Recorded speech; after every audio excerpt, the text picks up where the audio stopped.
Mike's work and stuff, and it does, and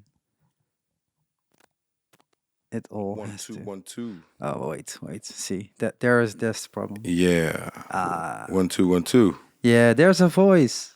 Yay. There's a voice. Yeah. There's a voice in my head. Oh, and my had two voices. There's a voice in my head every single day, and tells me not to do things, or tells me to do things, or tells me that I haven't done things. And is it a good voice? Is it a good voice? Sometimes it's a good voice. There's only one voice, and Okay. sometimes it's a bad voice, but it's the same voice. That helps. It helps that it's not different every day.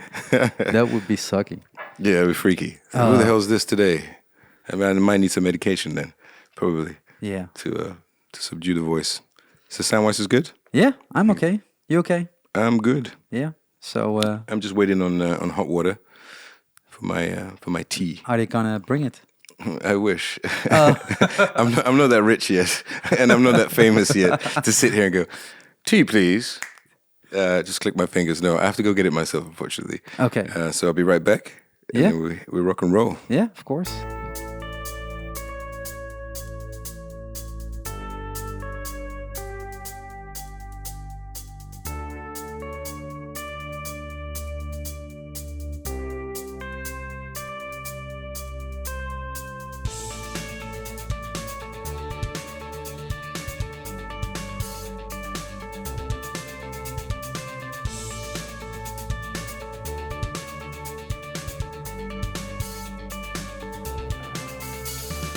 Center now. Yeah. Yeah. Oh, good. All good. Yeah. Alles good. And then people can watch this too on this podcast. It's not only audio today, but also video. Audio and video. That's good. Do you Yeah. always do video with it, or sometimes you just do audio? It depends on the guest. Depends on the guest. Okay. Yeah, I'm okay with it. I mean, it costs me a lot more editing work. Yeah, I guess you gotta put the footage to the audio. Yeah, but it's okay. It's okay. It's I always survive, and it's working. That's cool. And if people want to watch or to listen, both are fine for me. Yeah, no it's problem. nice to have the option. Yeah, and I mean, my voice. Wait, I'm gonna change a little bit because I think it's your mic. It's too loud. No. Not loud enough.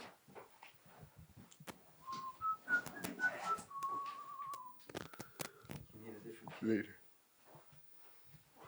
Make some crunchy noises.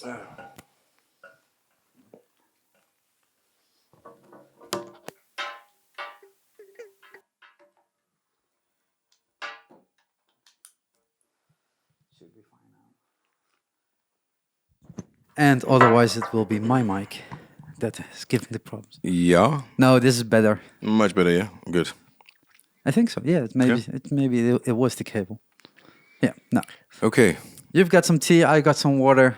Yeah, we're good. We are in Luxembourg Yeah, we're in Luxembourg. in the Philharmonique Orchestra Theater Palace Place Yeah, thing. yeah. It's the Luxembourg Philharmonic. Yeah. Yeah. No, I mean, who would have thought if we should go back 10 years and I told somebody, yeah, I'm going to be playing at the Luxembourg Philharmonic, they'd probably think, oh, you're crazy. Yeah, you have some drive in what you do, but they probably won't believe me. But here we are doing a podcast.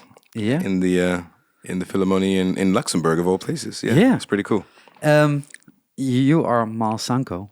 Yes, I am. Yeah, we didn't say it, so let's start from there. And we have met somewhere in Venlo for the first time. Yeah, I remember clearly when we met. Do you? Yeah, I do. Or just being polite. I mean, if it's not, it's still okay. No, I remember. We're in a church. Yeah. It was a church? Yes. Or barn? Exactly. What was No, it? it's a church. A church barn style. Yeah, we just did a show at the what was it called? Is it the Grenswerk. yeah Zomerparkfeest. Zomerparkfeest? That's it. We did the main stage. I remember, and then we got invited to do this sort of low key Session. Yeah, which was filmed and recorded at the festival, and it was like a church, like a barn, and people were waiting to get in. People have to, it's limited space. Yeah, It's true. it's a limited space, and you were there taking pictures. Yeah. That's it. That's how we met. It was pretty cool. I remember we had a good time in in that barn church or whatever it was. It's always a pleasure to be there, and it's a great a venue to work for, because it's Grenswerk is the venue, of course, and this is the Zomerparkfeest where Grenswerk represents itself Okay. by hosting the church there. And do they still do it? Yeah, They it's still do? it's a different setup. The last few years, they don't invite people like you anymore, but more local artists. Okay. So for Was it me, after me? Nobody knows. no, I think it's once 1 or 2 years after. Okay, they that's still good. did, but yeah, it changed, and yeah, you can have an opinion about it. Why no longer international artists? Yeah, I don't know. Or Maybe they just want to keep it local maybe it's too difficult to get it. to organize. Yeah, because not all artists are doing just one show on a day anymore, but doing two shows, Yeah. playing twice, and have to go somewhere else, and then you have to arrange it and getting the gear from It gets complicated. main stage. Yeah. Yeah, it's difficult, and it's a really big festival, of course. So, and giving the local talents an extra place to play is good as well, Yeah, of course. absolutely. And Yeah, presenting for sure. dance events and stuff like that. So they do a lot of different things now. But yeah, Yeah, having- I having see bands what there you is, mean, because yeah. I could definitely relate. Because if there was a local festival, a big international festival where I lived when I was up Yeah. and coming, when I was young, it would have been nice if there was a place for us local musicians up and coming to have a space to be part of this festival and play. So yeah, I think it's all Yeah, good. it's good. It's good, but for me, it's like I saw them already so many times on different stages, and meeting artists like you. Made it interesting. And yeah, here we so- are. How Yeah. many years later?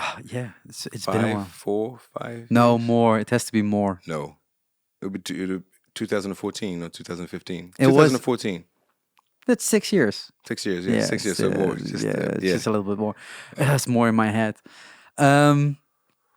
No, but you were starting to sing, and I was still in the backstage. I think that was the thing. And I heard your voice. I was like, I have to You're gonna check this front out. stage. Really? And I make pictures, so that's easy to go front stage. But still, but I missed the main stage show. I didn't see it back then. No. But afterwards, That was I fixed that because Yeah, we used to many shows now. yeah. Got a lot of shows. Yeah, that's cool. But that was, as you said, 2014. How long were you going already? A year. That's not that long. No, that's not that long. First album was released in 2013. Okay. Yeah, I work pretty fast, huh? Yeah, I noticed. I work pretty fast, relatively. Yeah, I mean, it's been 7 years. 7 years? No, yeah. What have you been doing before that? Because Before being a solo, I was in a band called Bijou Mayo. no clue. No clue. No clue. No clue. Bijou Mayo was the band. It was a freeform funk band. Okay. So freeform, if you know what that is improv from start to finish. Yeah. We get together. We don't know what we're gonna play. The drummer 4 count starts to play a groove. The bass player joins in, and then we create a song, and we play. That's it. And then I'll orchestrate the band by stops, telling the drummer to stop playing, go to his hi-hat, but in a very seamless way, because we played together all the time. So these are my friends in my neighborhood that we got together to create this band. But there's always the vision when I put that band together. There's always the vision to write music.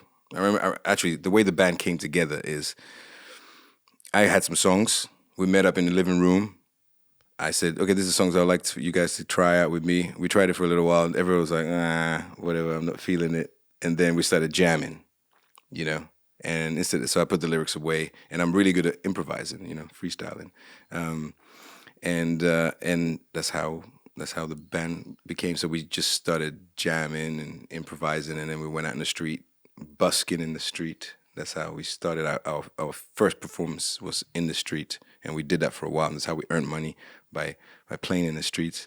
And then clubs started seeing how many people we'll get 400 to 500 people just stopping and watching On the us streets. on the street. And on Friday nights by the river, we played next to a bar, and the bar would give us alcohol all night because we kept everybody there dancing and stuff smart, like that. yeah. And then the clubs came and go, would you like to play every Tuesday night? and then we go to residency, and then from there we went to the bigger clubs on one Saturday every month, and then from there it just went, and then we started touring, and that was it. Yeah. So and I did that right up to 2009 and 10, and then from that is a transition where I then got, because of this project, I got picked up by Speedometer.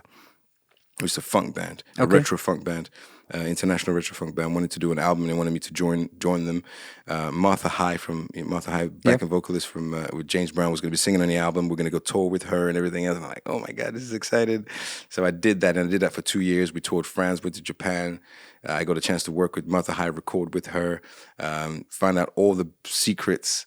Well, not the secrets, but find out something different from performing on the streets to performing. Yeah. And then from there it was like, okay, I need to go record my album. I need to put some guys together, and that's how my band came together. Because at the same time, I was a promoter.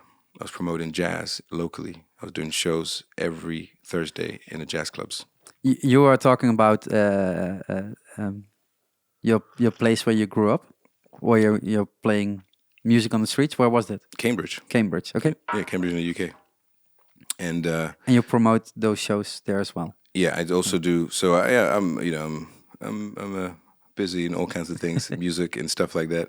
And I do club nights, funk soul club nights with DJs, and I also do live music nights with local artists and nationally get up and coming artists from London. So it wasn't just straight ahead jazz. It was jazz fusions. So Latin jazz, jazz funk, hip hop jazz, whatever I could, interesting that I would find, and with my local guys. And that's how I met my musicians that I'm working with, Tom O'Grady, Rick Hudson, and all those guys. And so I handpicked them and said, guys, I want to record an album. Do you want to record an album with me? And they're like, yeah, let's do this. And then we recorded High and You together, and then that was released in 2013, and then here we are now. And album number 4 is coming out soon. But you said you started in a improv band, so that means making lyrics up as you go, asking the audience to give a topic and then we sing it. Yeah. And at a certain point, you were like, I have to write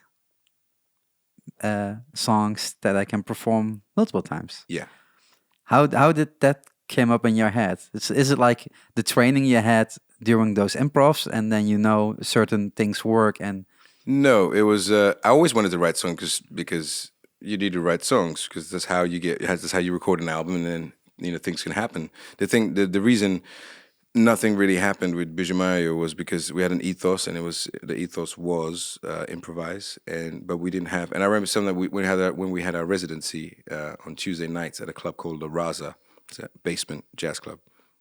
People come the next week and go, can you play that song that you played last week? It was great. It was really good. What's the name of it? And we're like, huh?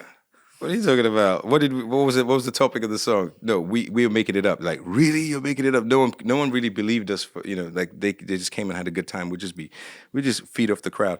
And that's where I learned how to command the stage and command an audience, because you had no other, you couldn't hide behind anything. You just had to get there and get people going and connect with them, get them to sing, blah, blah, whatever. And that's kind of where, but I was always writing songs and so on, and when I needed to record. And there was a band called The Bays. Some people might know them, and they were an improv band from the 80s and 90s. And where I record most of my albums is at this studio called the Blue Barn. And Chris Taylor, the bass player from The Bays, he was the owner of this studio. And we went there and recorded some jams. And then he said one day, the one thing I regret from our band is that we never recorded music. And that stuck with me. He said, guys, maybe, it's what you're doing is amazing and it's fantastic and everything else, but maybe you should think about recording some music, because that way you can, labels can get involved, and, there's a product, It's not only that evening that it exists, but which is amazing, man. I'll do anything to go back to those moments or have another jam, because it's magical, man. Seriously, when you're on stage, you don't know what you're gonna do. It's music happening right here, right now with everybody, and it's amazing. It's absolutely amazing. But now you're repeating yourself every single night. playing music, and you're now saying, "I would like to do improv again." But it is the making music, being on stage that you love. Yeah, I mean, being on stage, the most Yeah. that's the I make music so I can be on stage Yeah. and tour and have fun, you know, and enjoy doing it. That's the reason why, you know, I make music, because you release an album and then you get a chance to tour it, you know, and you can, and those songs become something else on stage, because at the same time I still retain that ethos of improv. So with the band I currently tour with, they know that I change things on the go. And the songs evolve because I'm always changing things, and they become something else, you know? Like Come On Home, now it's like this big anthem we always sing. First Come On Home was just Come On Home. And then I thought, I want to sing with the audience. And then the song slowly evolves and becomes this. And then parts and sections will change, and it just evolves and evolves. And it's by, you know, in 10 years' time, Come On Home might be something else. And I keep changing things all the time. Even though we're playing relatively the same songs that the audience wants to hear, songs that have been released, highlighted songs from the albums and so on. We don't try, it becomes something else on stage, you know, and that's what's really cool about it.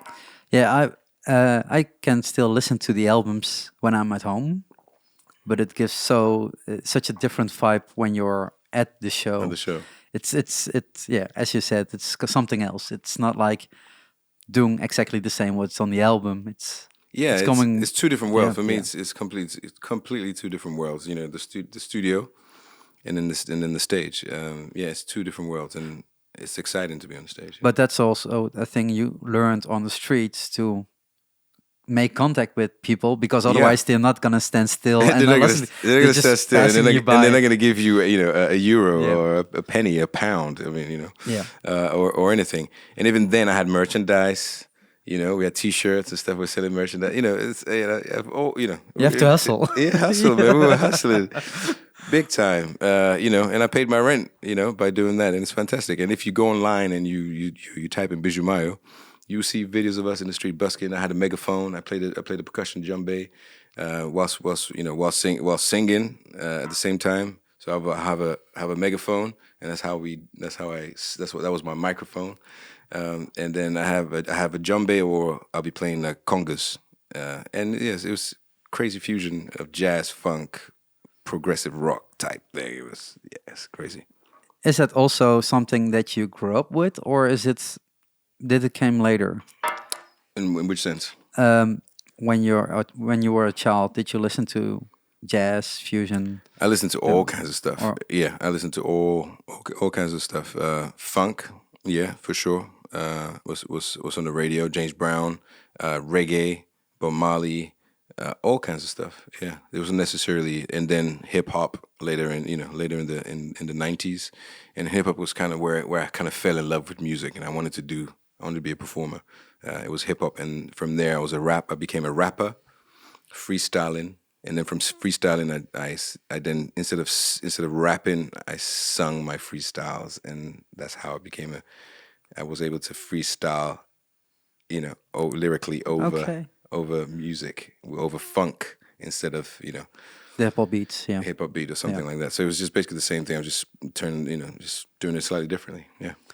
And then you said around 2012, you started to record the first album. Yeah, it was recorded in Cambridge. At that point, did you knew what you wanted to do, or is it like still making it in the studio?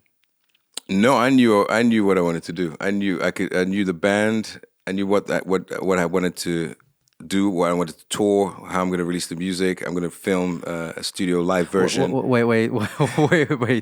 I know how your mind a little bit works, but that goes fast. How do you create that in your mind? Is that just a vision board with everything on it? It's like this is what I want to see the project do. How do I make it happen? And that's it. And then I try to achieve all those goals by doing what I need to do to make it happen. I remember recording the first album. I did a string of that whole summer. I just maxed out doing promoting shows, so I could raise enough capital to go in the studio and record. And as soon as I did that, I put some money aside so we can do a live, get a film crew in, so we can do a live session, because I knew that coming from nowhere, no one knows who you are. That's music. Some people need to see who you are, see how you perform, and everything else. I knew the power of video footage and music, putting those two together. And I knew that if I wanted to get gigs, people need to see how I sing and how the band looks like and how they perform. So that was one of the most important things, and I'll say to anyone that's sort of up and coming and starting, to definitely record the music and then put out some footage of that, maybe the whole album, and just have that so people can. Then you're creating content, content online. And even before then, I did all the songs I was going to record acoustically.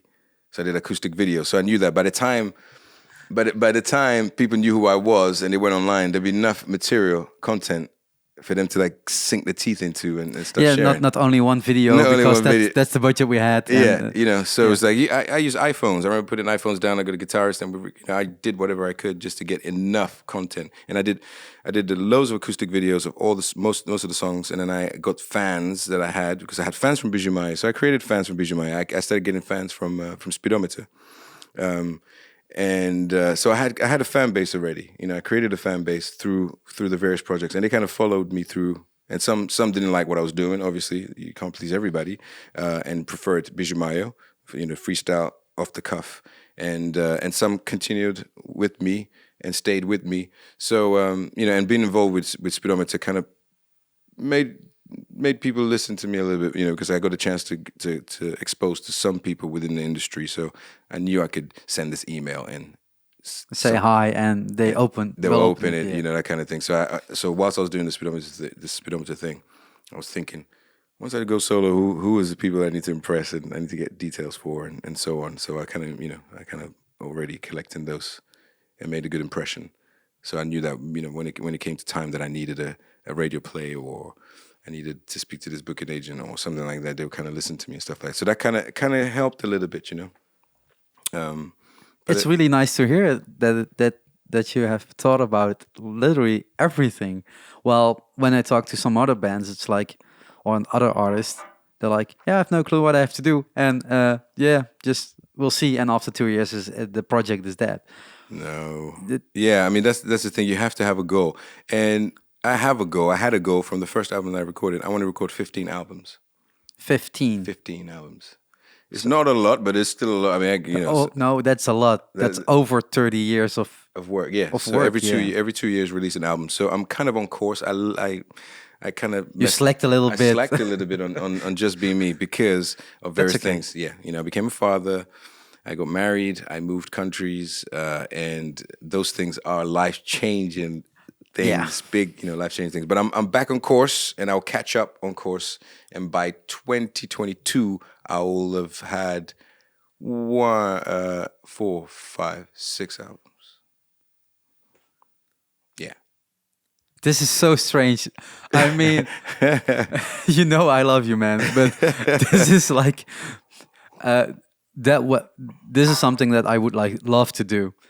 Planning ahead with a band and making a vision board. Like, this is the way to go, because a lot of bands not starting like this, and they're not achieve what they could do because they are just thinking short term instead of long term. Yeah, I mean, you don't know what the last album will be, of course, but you want to reach it in a certain period of time. And I know that I have so much creativity within me, that I have so much to say, so much to express in video, in music, and in whatever, in all kinds of stuff.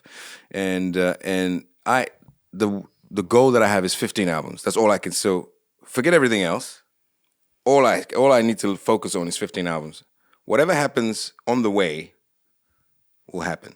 And by the end of 15 albums, then I can evaluate my life. What have I done? I've got 15 albums behind me. I'm probably 60 something at that stage, and for me, that's a body of work. It might help me with my retirement. Royalties. That's 15 albums worth of royalties. Is pretty. That helps, yeah. It's pretty good. So because a musician, we don't get what's the word I'm looking for? We don't get a pensions, right? Yeah, yeah, true. You don't get pensions from You nobody. make it yourself, yeah. You make your pension yourself. So at least, okay, there you go. I'm 60. I'll have a pension from royalties. And if I forget everything else that happens in that, just not focus on anything, just focus on 15. All right? And then just get to 15. And whatever, and trust me, things are going to happen. The 7th album's probably going to be amazing. Or it's going to be really bad. Okay, dust myself off. Go. Just Next one. Stay in. Everyone is going to know. Try and make sure that you stay exciting. You evolve. You keep yourself interested. Your name's always there, even if you're not a number one playlist. Whatever. Forget all that stuff. Yeah, focus on trying to get on a playlist and stuff like that. But just that's my goal. 15 albums. Stay exciting. Make sure your name's in the circle. You're always, people know who you are. They know the quality of what you do, and get tours, get your music out there on radio and stuff like that. If you can get it on film, just create some albums. Make sure your name is there at all times. Well, when you started with the first album, that quality of that first album is already so high. Yeah. Most artists, when they start, it's not like doing a production like that. It's like just make a good demo or I went it all out. Yeah, exactly. Full four section horns, percussion. Yeah, I saw it big. I wanted it to be good because I recorded with Speedometer, top class bands. I had various attempts on recording with Bijumayo, but I knew that if I had a vision, I have a high standard. I pushed myself really, really hard to get some kind of a high standard. And I knew that if I was going to I need to make a statement, and I need this album to be like really loud and like really funky, it's like, wow, that's what I wanted to, make a statement. And then from there I can see what happens. But it's all unknown. It wasn't unknown. Mm-hmm. All I knew is I had to drive, and I had a vision, and I had a plan, and I was trying to connect those dots. But did that help also with getting the band together? Because you had such a clear vision. Yeah. So they can follow you with it? Or is it more like also scary for them because they have maybe not played on that such of... I was very clear on what I wanted to achieve, that I was able to sell the dream I think I'm good at selling a concept, selling an idea, because I'm confident about it. And even talking about, we're going to do tours, we're going to, Without selling one ticket yet.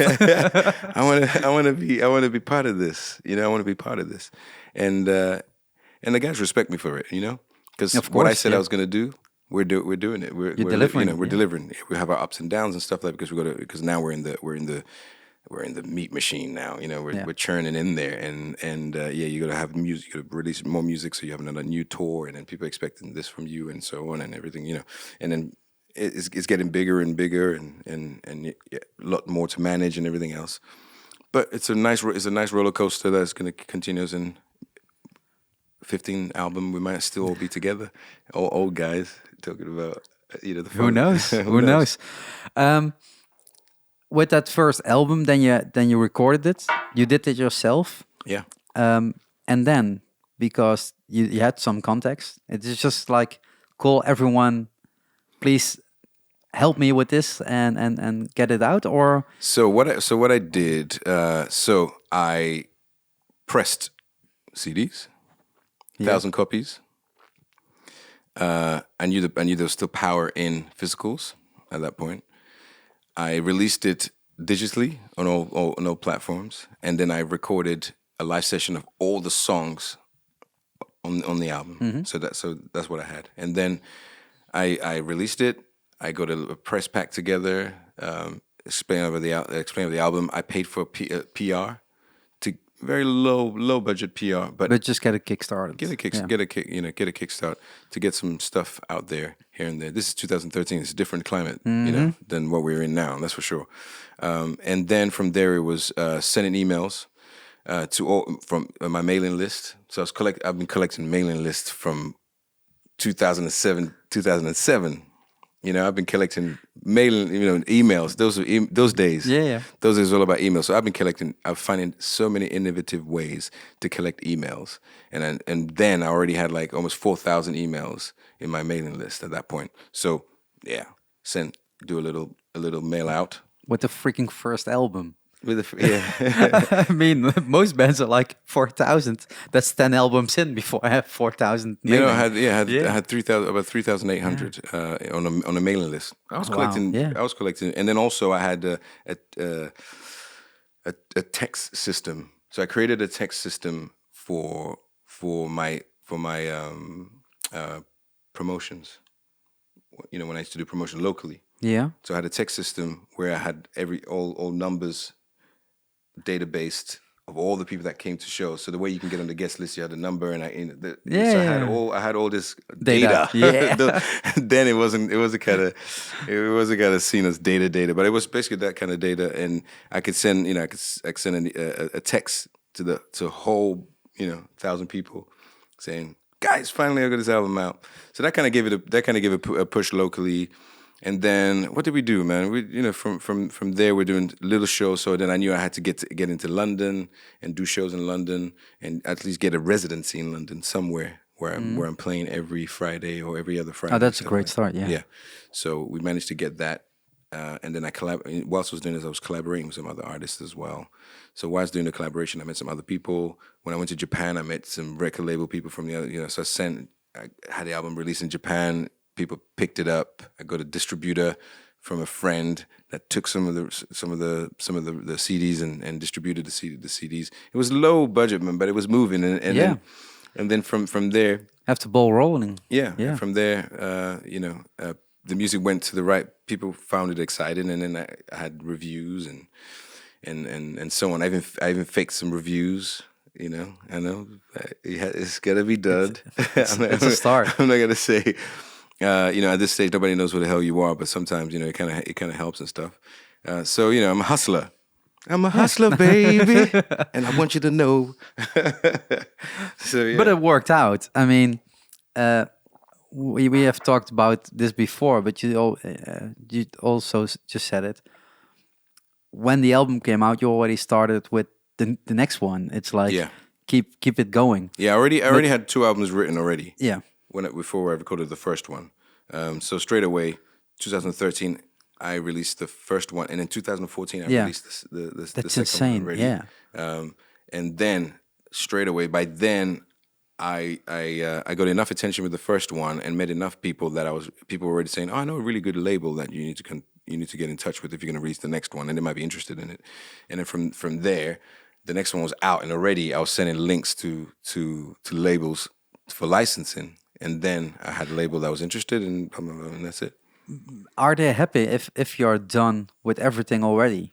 Yeah, in my field anyway. Yeah, Because but I still retain. I'm still in control. This is my music. It's my label, and I'm licensing. So it's a finished product. Yeah, and I know what I'm doing. They can obviously see what I've got a vision, and they trust in that vision, and they want to be part of that vision, and that's it. So, but if it's a major, they might have a different. But I'm working on an independent level. Okay, so they're just buying a finished product and then help you to get it to a wider audience. To a wider audience through their channels. Yeah. Who's the label you're working with now? The label that I've been working with and gave my first ever licensing deal was Leger from Hamburg. Yeah, and Leger is here today.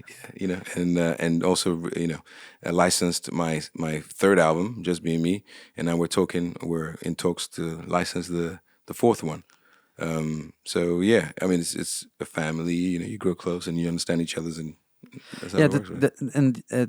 A lot of artists, a lot of recording artists are thinking, or I can do it myself, or I need to have influence by the record label, and there's nothing in between. But you just said you can make your own vision and then sell that vision to a record label, and they will help you. Absolutely, I can, but it depends on what kind of music you're doing. In soul, in jazz, and this is your idea. This is your story. No one's going to tell you how to put your story together, and you have to be excited. The people buying into you, not the label. The label just knows who to talk to try and get a good distributor to sell the music and so on. You know what I mean? Yeah, but on the other hand, if there's a Blue Note label on it, it's good, and you will buy it nevertheless. Yeah, there is that aspect. There's that aspect as well. You Yeah. know, the Yeah. credibility that a major label, a really exciting major label has, because a label also has a following of people.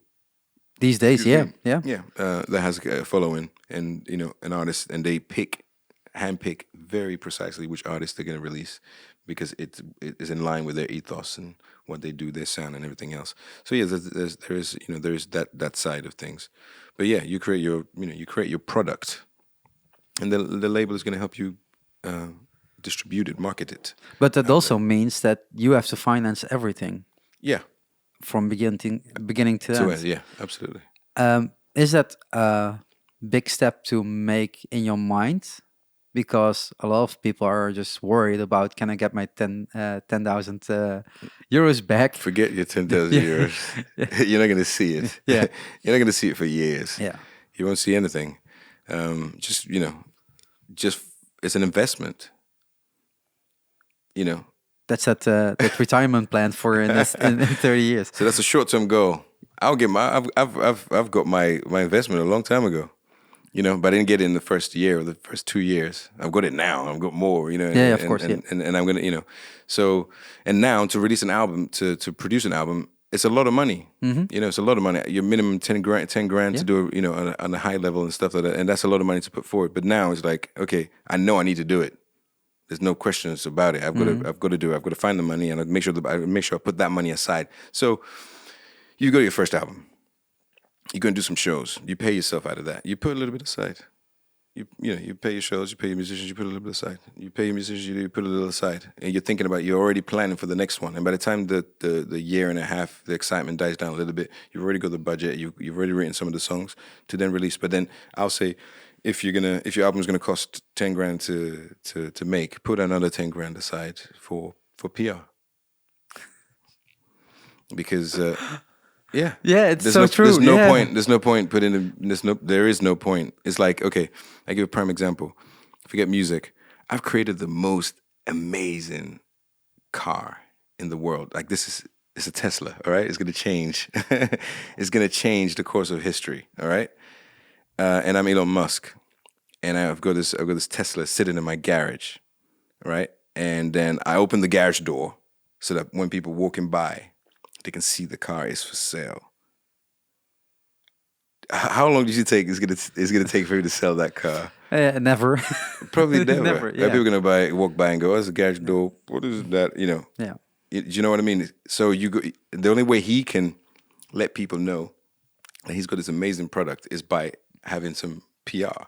You know, and that's important. You know, so I had a little budget for the first album. It was very very tiny. It wasn't. You know. Now I'm saying double. You know, whatever you spend. Of course, yeah. You want to do it on a bit slightly bigger level. And now plan ahead. Before I remember I released my album, no one cared. I mean, no one knew it was coming out. I didn't have to go to any schedule. I can just do whatever I want to do, and then just released it. But now also I'll say, have some planning. You know, ahead of what when you're gonna release it. Pick the date. Think about why you're releasing it on that date, and how you're gonna get excitement around it. It gets harder, man. In the beginning, you're just hungry, and you just go out and do it. Now you start to learn from your mistakes, and it gets harder because there's a lot more to think about, and you're aware of more.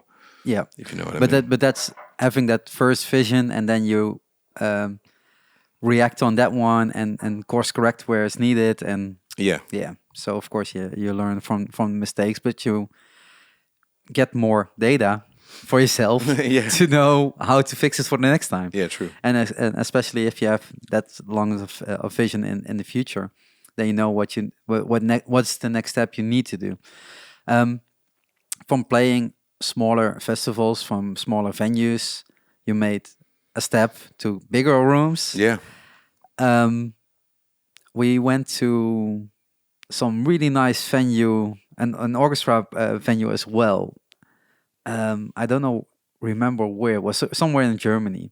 In Germany, yeah. I want to say Cologne, but Cologne, Philharmonique. Yeah. The Cologne Philharmonique. Yeah, the Philharmonique in Cologne. Yeah, 2,000 capacity, pretty much sold out. Yeah. Yeah. From that was not many years later. That was just no, that was 2000. Just with the new album? 2017, Yeah. maybe Was 2000. was the new album released? The new album, yeah, the latest What- album, yeah, yeah. Just Me was released. 2000, it Yeah. might have been 2017. Yeah, Yeah, okay. 2017, December So 2017. so in 3 albums and 3 steps, you gain from going to an unknown artist. 50 people in a room, and I still get 50 people in a room Yeah, of sometimes, course, man. Man, We went to Antwerp. We went to We Antwerp, know, yeah. we You know, know. it can happen. It can happen. So and I remember even Cologne. I remember the previous year I played Cologne, and we had like 90 people in a venue, in a little arch venue, 90 people in Cologne, and then I come back a year later to play the Philharmonique. But how? How is that possible? What scam did you do? No. How does that work? Because normally you double, maybe, and maybe you triple. It's crazy. Is that just having that PR vision and just a great record to no, man? thrive on, or Working is with it- having the right people around you, Okay. playing at the right venue, and having the right music at the right time. Those things I've realized, those things, and playing the right venue can change a lot of things. So maybe saying But no there's to a gatekeep- different one. Yeah, there's gatekeepers. Yeah, picking the right show and doing the right. That's important as well. But you do that yourself, or is someone helping you with it? I have booking agents now. Before I was agent, manager, everything. I had my spreadsheet with all the people I need to contact. And I was making a friend in all the promoters, and to get shows in different venues and stuff. And now I've worked my way to having an agent. An agent that work. And now I have various agents in different territories. So I have an agent in France, I have an agent in the UK, I have an agent in Germany, and an agent in Spain, and we work together. But it's still a very close unit, and they know my drive, and we work together to make it happen. But you're still managing yourself. Still my own manager, unfortunately. I have to. No one can manage me. But that means that if you are growing like this, I'm not listening much to the radio. Mm-hmm. And if I would listen to the radio, I don't think I'm gonna hear your music. Well, if in Netherlands, Yeah. I could play it. Yeah, but on NPO Radio 6 was it back then? Radio They- 6, they- Sublime, maybe 3. Is it No, it's 3 you won't get played. That's the indie rock. What's the other one? I'm trying to. Two. I 2 and 1. apologize. 2. Yeah. Yeah. I do apologize. Yeah. Not 3. No, but 6 all mostly got killed, so that's not existent yeah, anymore. but 6 was Yeah, it was the just reason. soul and jazz, Was the reason why I came to the Netherlands. 6 were Come On Home made it to the playlist in the Netherlands, Yeah. and that's the reason why we met, because my song "Come On Home" got played on Radio 6. And we went to Paradiso afterwards. Yeah, we went to with them. Yeah, we went to Paradiso. But if it's not there anymore, how do you get inside of people? How do you get in the ears? Is that just Spotify playlist and getting there on the right ones? It's online. I still get radio plays, and now before you can kind of keep track of it. Now I don't keep track of it anymore because there's just too many. Yeah. It's just too many. You just pray and hope that your publishers are collecting Right. kind of your retirement plan. And now I have a label. The label is the label's duty to get the music to the radio.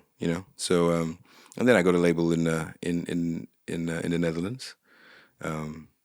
Which also put my music on radio. Is their job to do that? Yeah.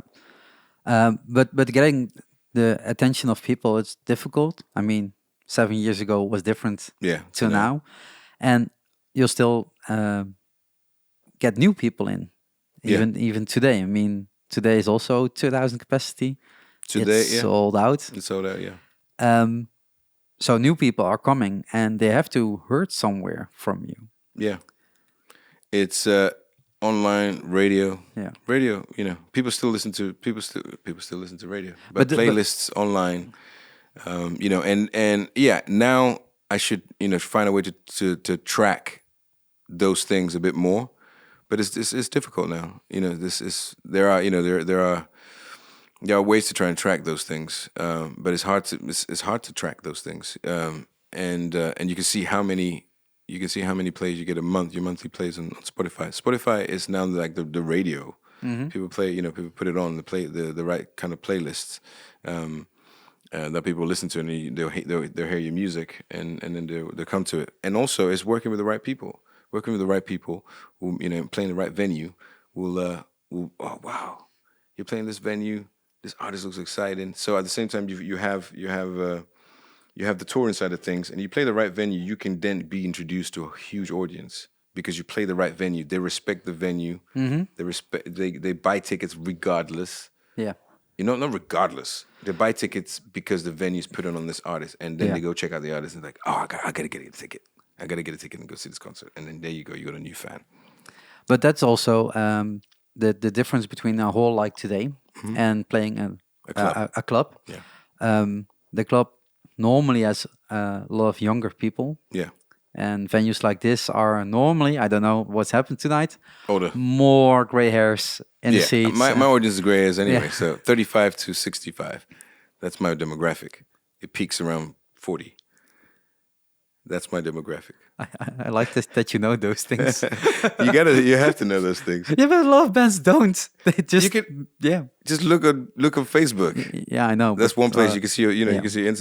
You can find it anywhere. Yeah, I'm for the bands that I help. I always look at those data because then you know what you have to do and what kind of things can work. Yeah, bands in town. Yeah, will tell you. There's amazing behind the scenes.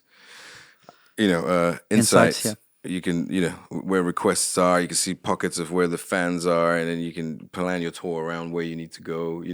And try to. Yeah, there's a lot of things, and then also you have Spotify. Spotify is also collecting artists, and they're trying to build that side of things. Spotify artists are collecting a lot of data that will let you know, who are where you need to go. Does it also mean? I mean, 7 years ago you didn't have those information things. Then you worked with some great people, still working with the great people that help you to get in the right place. But does it also mean that for the next album or the next two albums, you're gonna change things in regards to touring or getting to the right places to do radio or things like that? Am I going to change things? Right now, I don't know. If it's not broke, don't fix it. But you're busy with the next album, so yeah, you have something in your mind for this one. Yeah. Will it be similar to the last album then? In regards to production? Yeah. Yeah, also, I mean, my albums always have a, I'm not completely like I'm evolving. Yeah. But I'm not going to evolve like, you're not going to record a hip hop album yet. Yeah, not yet. So slowly we get there, and then there'll be a hip hop album when I'm 65. So yeah, there is elements of. So I'm moving away from what I've done previously, but at the same time, it's still tying itself in to. But it's something that you feel that you need to do. It's not like. Stupid data that they're like, okay, my demographic and it asks for this now artists and no one's asking, no one's I'm doing on the creative side of things, I'm doing what I want to do. I'm doing how I feel, what I'm feeling, and what I think I should be doing. But when when I see you on stage, I saw you a couple of times now. There are not a lot of support acts. You are not supporting a lot of bigger acts. Yeah. Sometimes you do that, I know, but there's also no younger artists and support act for you. Yeah. Is that a choice? Is that something that, or is it's a combination of things? It's a combination of things. A combination from promoter sometimes makes those decisions. You remember when I toured the Netherlands? I had support. Do you remember? I can't even remember. Those big tours. I had support. So it comes from label as well. The label can have another artist on the label that they feel that would be a great, combination. Yeah. So you're getting a room full of people, and you twice, one stone, two birds, kind of vibe. And also is when you go on the high level, people pay to be support acts. Labels pay to get that exposure. Yeah. So there's a number of things. I don't necessarily. A lot of people send me emails and say, "I would love to. You're in town. We'd love to. And if it's right, I'll make it happen." But a lot of times, it's people come to see me, and that's what they want to see.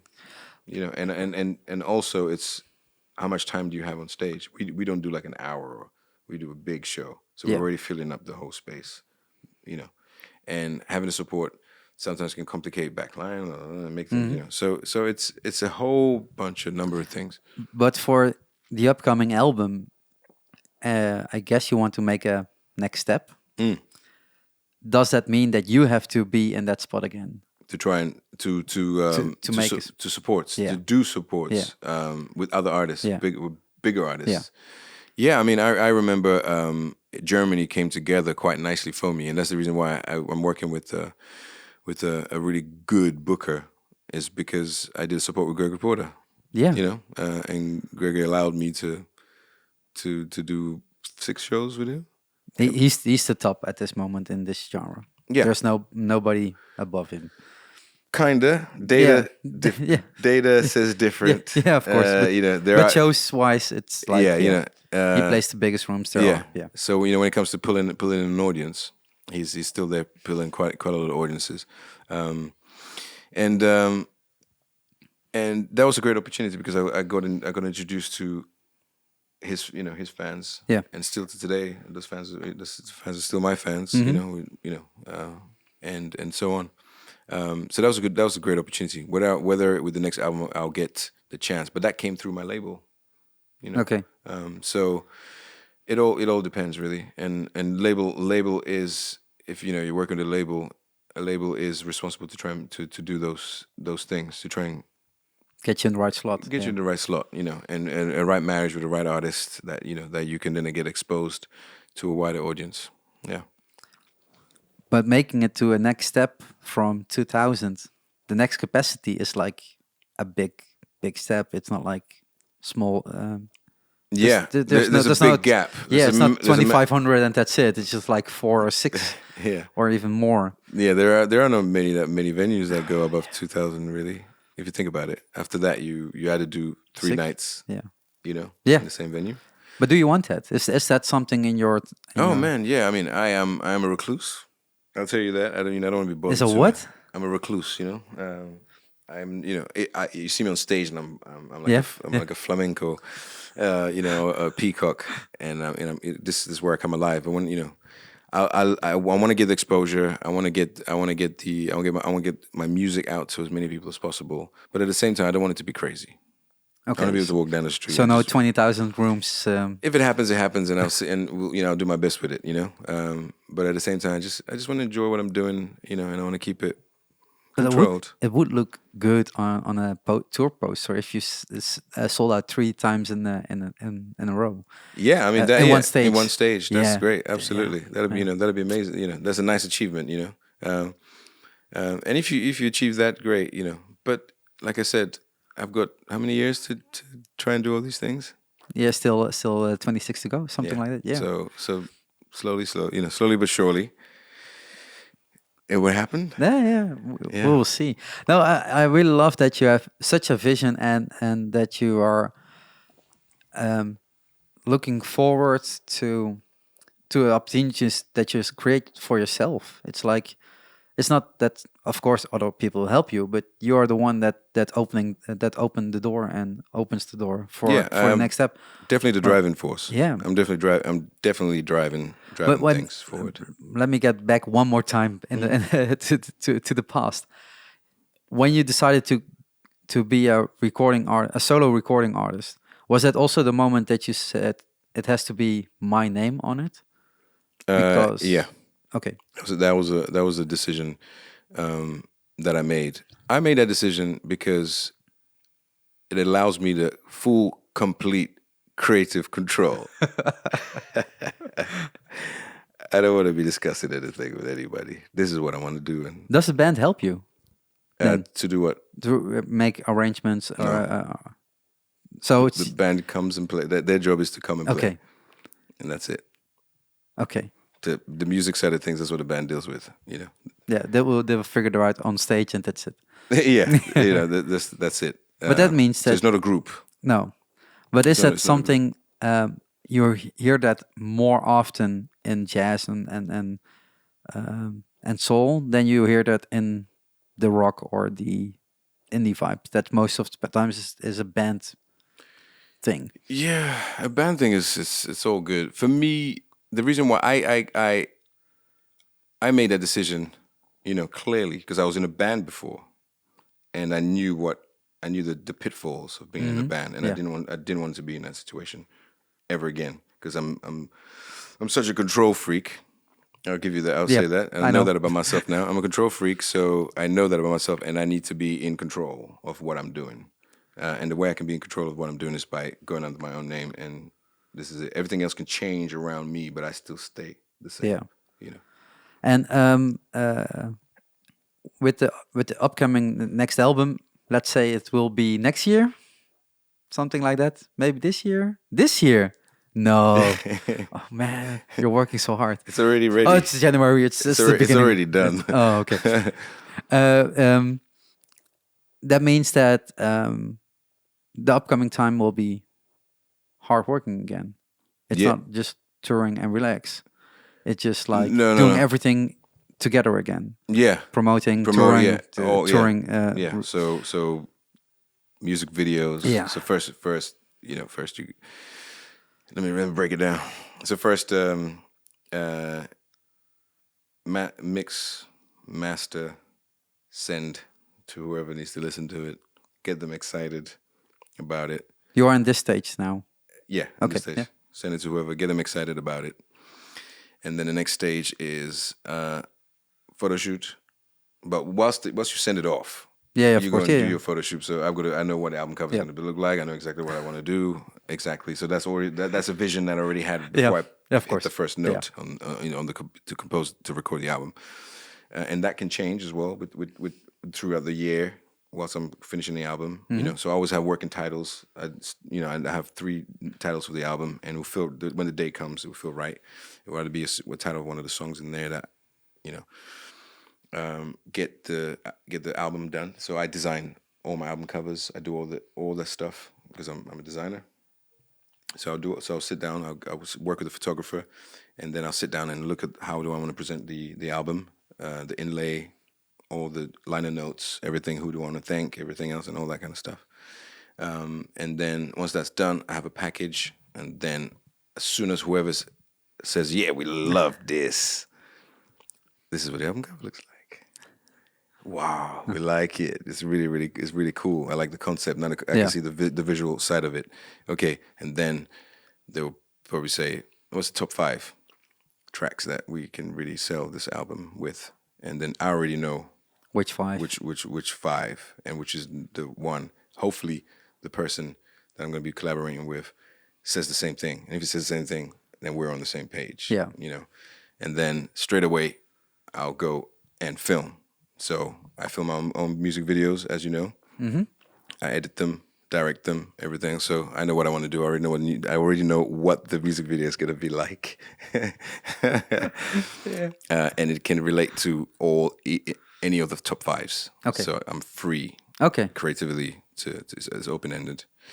And so as soon as that's done, I go and I shoot the first music video. But this time, back in the day, I shoot one music video and then I'll go and do it. But this time, I'm probably going to shoot the 5.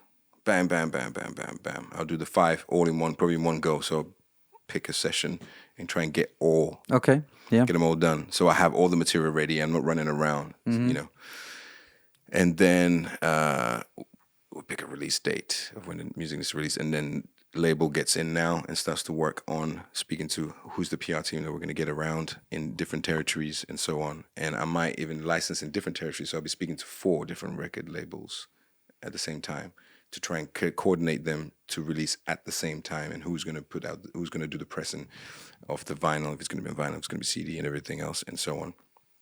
And so my last album was licensed to one Germany, a label in Germany, Leger. Yep. But Leger also has more than just Germany, so quite a wide territory. Benelux, Docs. Yeah. Docs and Benelux. Mm-hmm. So that's 2 labels, and then South Korea, another label, and then Japan, another label.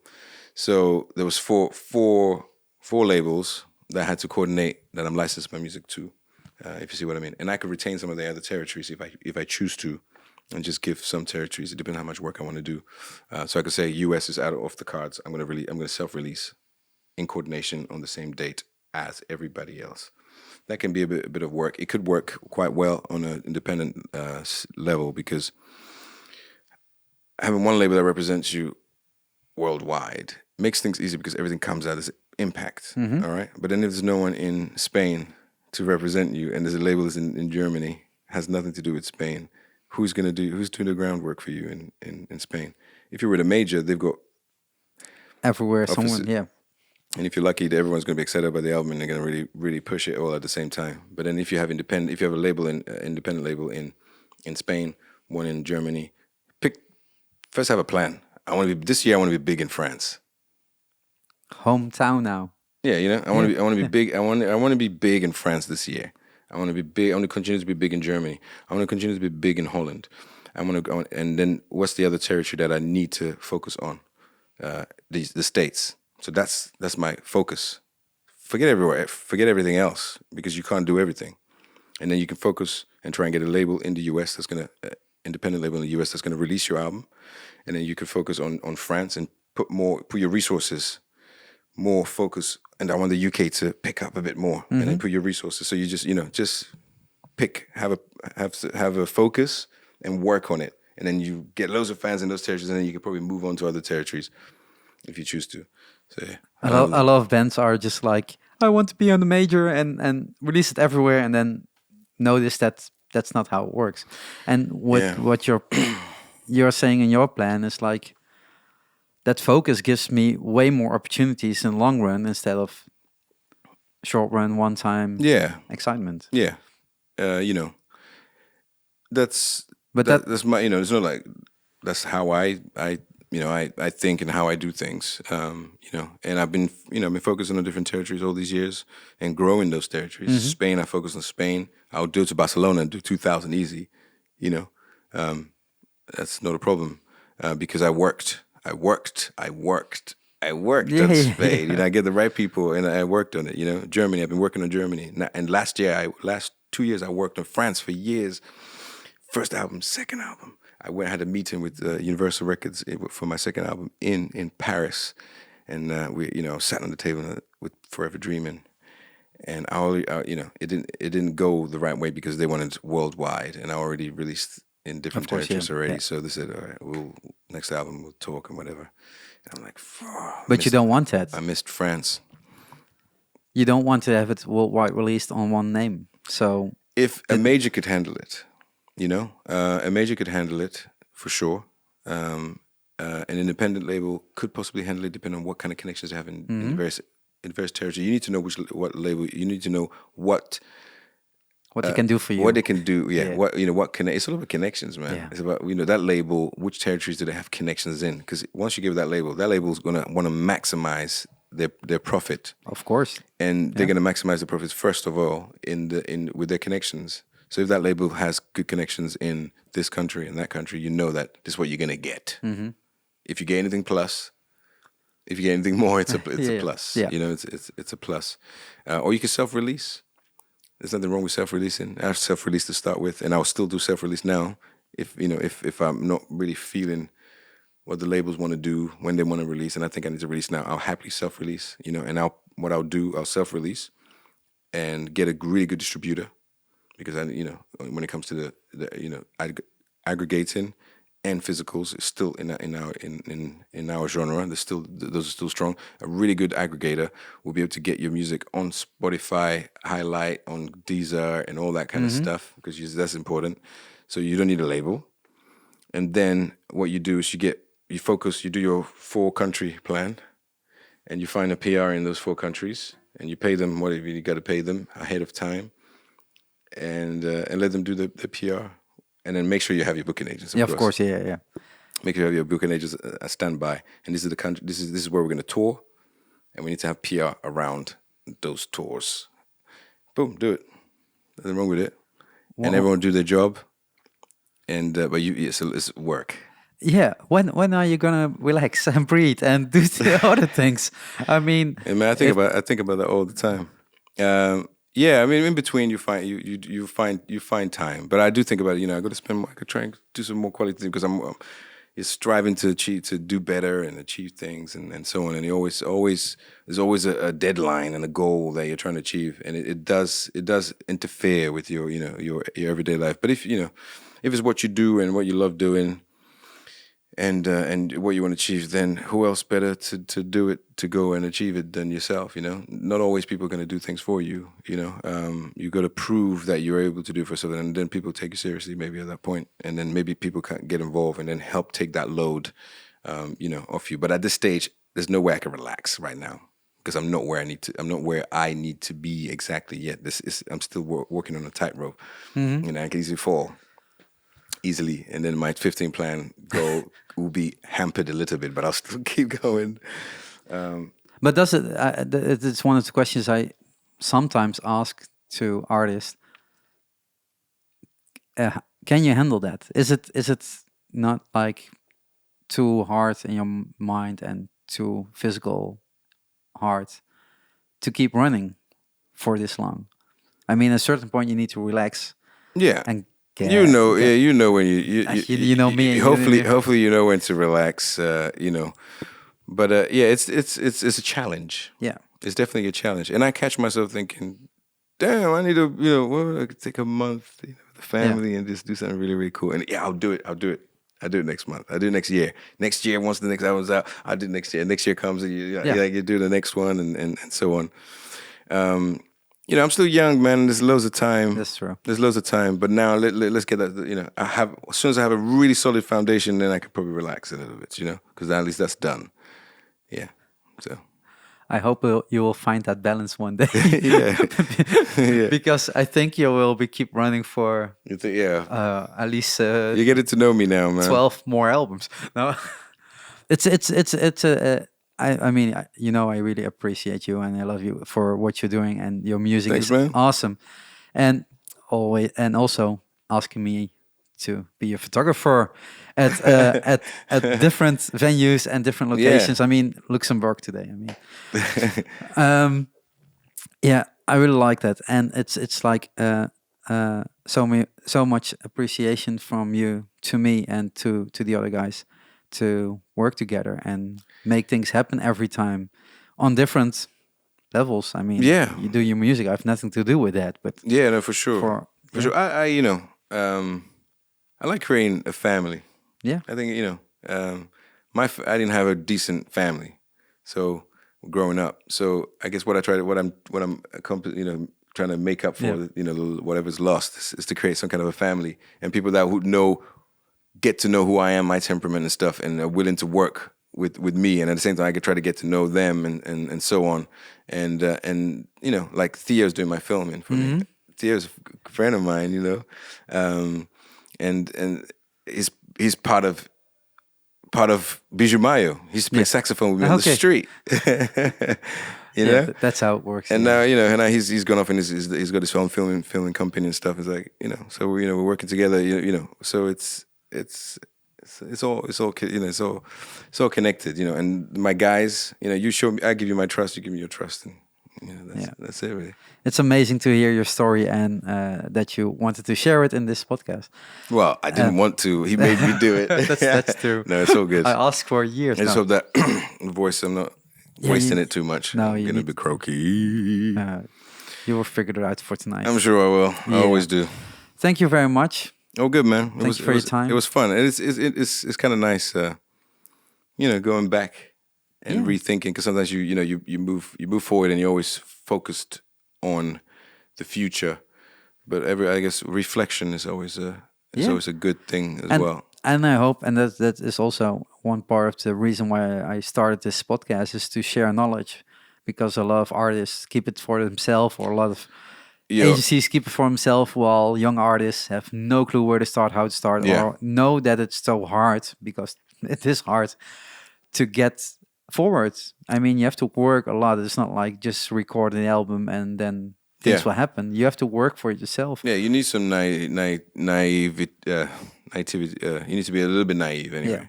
You got to be a dreamer. You got to dream, but at the same time, don't be completely stupid.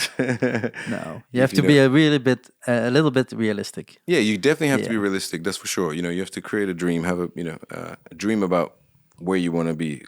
Have a goal. So I'm probably end this podcast with something that I've heard somebody say, and I'm gonna share it. I'm trying to think who said it. Was it Arnold Schwarzenegger? Maybe. And so there's some good talkers out there. You should listen to his story and how he got to where he. Yeah, of course. And I think is it Arnold? Some. Okay, imagine you're flying a plane. All right, and you have a destination. That plane will get to the destination because that's the destination. If there's a storm in the way, what would the plane do? It will go around the storm and then continue on the destination. If there's starts to rain or whatever, it will go down underneath the rain. If it's run out of fuel, it will go to an airport on the ground, pick up the fuel, and then get back in the air and try to get its passengers to his destination. All right? And it will get to his destination somehow, but it knows where it's going. And imagine there's a plane without a destination. It can fly around for days. So we're flying. Where are we going? There's a storm. Oh, no. Then you go that way. All right? And then there's rain, and then you turn around and you go that way. And then you just keep going. So it's a simple thing, but you can imagine, how powerful thinking like that is, So you have your goal and try to get to your destination. And if you have a goal, at least you got direction. And And sometimes it's hard. Sometimes it's easy. Sometimes you fall, learn from your mistake, pick yourself up and go again. And there's times where you think that you don't have nothing left to give, and just ride it out. It's not easy. Nothing's easy, man. Nothing's easy. Pick yourself up again. Try and learn from your mistakes, and remember that every show might be your last show. So try to give it everything. But at the same time, if you've passed your last show and you regret something about it, forget about it and focus on the next one. Because that's the next opportunity to fix those mistakes or whatever it is that that happened, or the next album. What happened? What was the wrong things? What did I do that wasn't right? And then try and learn from that. Like it was Einstein says, only a fool makes the same mistake twice. So sometimes we can't help it, but hey. Yeah, great. Cool. Thank you very much again. If you want to join the family, go to the socials. I will link them below in the show notes, of course. See whenever the new shows are up. Yeah. Or the new album is coming. It's going to be an exciting year. Well, it's exciting next 2 years because the new album's coming out. And I'm looking forward to it. And then you can sing along because that's what happens on these shows. Yeah. I still don't know. One day. One day. One day. Maybe. No, thank you very much again. Man. And see you in the next podcast. Thank you. Bye. Man, we had a good chat. How long did we chat for?